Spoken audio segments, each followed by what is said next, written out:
Now, fresh concerns have been raised over a scheme to release prisoners early. This is to help tackle overcrowding in UK prisons. Well, criminals who have been convicted of sexual, terrorist or serious violent offences are excluded. But victims groups fear that some people who pose a risk to the public will still get out. Sky's Molly Malone has this report.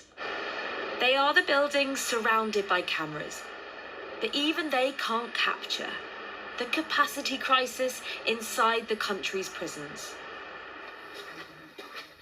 We've spoken to one man who knows a bit about it.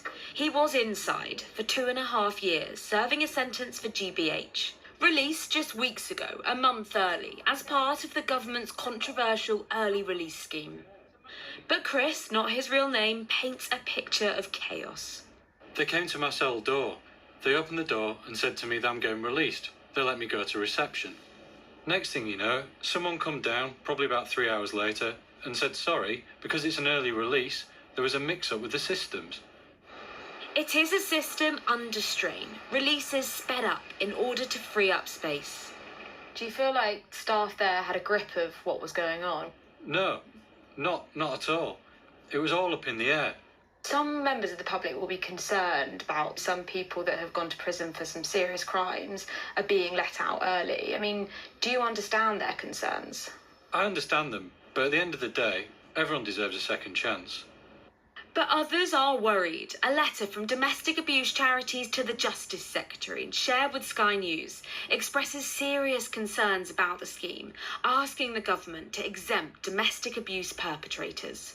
We're prioritising solving a problem about prison overcrowding over the safety of victims. I have genuine fears for victims. And recent reports by the Chief Inspector of Prisons have raised concerns too.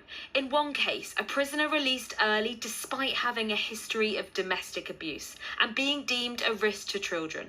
If you have an early release scheme, and the parameters are simply that if you've served fewer than 4 years, if you're not a sex offender or a terrorist offender or life sentence prisoner, then inevitably that net is cast fairly wide, and there are some people within that net who will be designated as high risk of harm. The government have previously said that the scheme is about protecting the public, ensuring that there's space to keep putting the most serious offenders behind bars.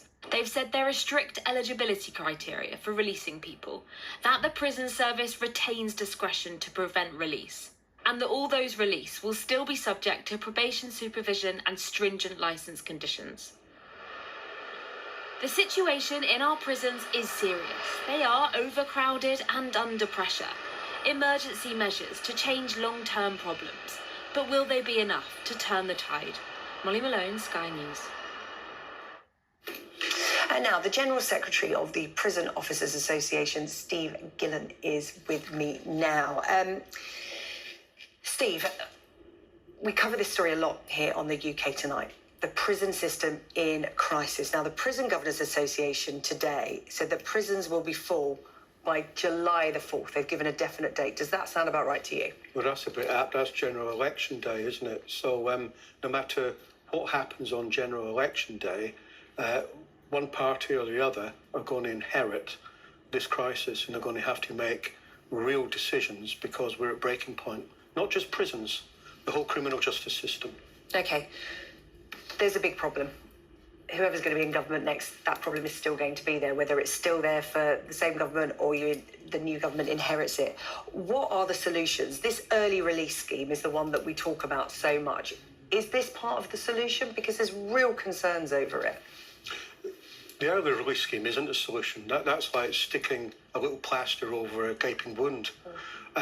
My trade union, the PLA, have been calling for a royal commission into prisons and the whole criminal justice system since 2016. The Tories actually had it as part of the manifesto in 2019 and then dropped it because they said that they had to deal with the pandemic. But the reality is we need an adult conversation in this country. Victims of crime should always come first, second and third, quite frankly. But we can't just keep locking people up for the sake of locking people up. There's mentally ill people in our prisons. Prison officers tell me on a daily basis, we're now the forgotten service. Low paid, morale's low, prisons are full. They're suffering mental health issues themselves. And because we're out of sight, out of mind, it's not a sexy thing to talk about, but it's costing, on average, to lock an average prisoner up about £48,000 per year. You could send someone to Oxford or Cambridge for that amount. And we're just a revolving door. We're just warehousing people. And I want a proper debate in this country, not political parties, not looking at solutions, but saying who can be toughest on crime. And we've been doing that for decades. And that's why we're in the mess that we're in. Let's look at sensible solutions, because no matter who, as you've just said, Sarah, no matter who gets elected and forms a government, this crisis isn't going away. It's only going to get worse. A grown-up conversation, sensible solutions, sounds great.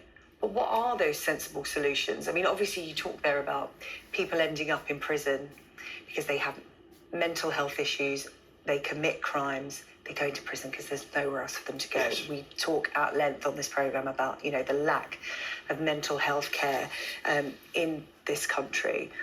But in terms of, you know, going to prison, people aren't just sent to prison willy-nilly. It's not, you know, an easy option for a judge, I'm sure.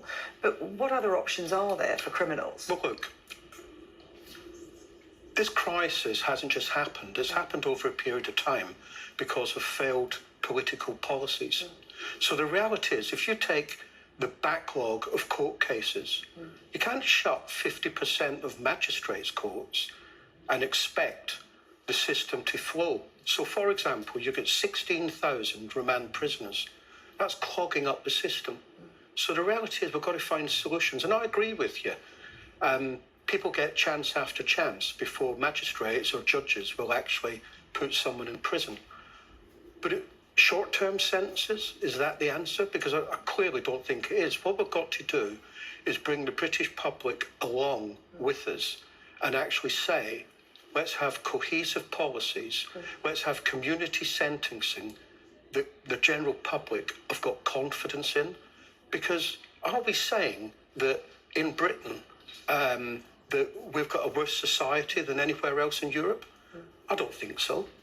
But the reality is we seem to lock up more than any other country in Europe. Steve, do you want to see this pushed up the agenda in this general election campaign? Because I don't feel like, I mean, you know, we're not even a week in yet, but do you feel like this needs to be spoken about with the same degree of urgency that you're... Yeah, absolutely, Sarah, because I fear all the ingredients are there for another Strange Ways. A Strange Ways, right? Now, that's not me trying to be alarmist. I'm being a realist. I've been around the criminal justice system now for 34 years, and I can't think of a worse period in our time. Overcrowding of our prisons has a knock-on effect for policing, for probation officers, for the Crown Courts, the magistrates' courts. Trials have been cancelled on a daily basis now. Magistrates don't know when to turn up, neither defence barristers or prosecution barristers. It is chaos out there. Well, on that stark warning, Steve, we'll leave it then, but I'm sure we will speak again on this. Steve Gillan, there, POA General Secretary. Thanks for your time tonight. Thank you. Sarah.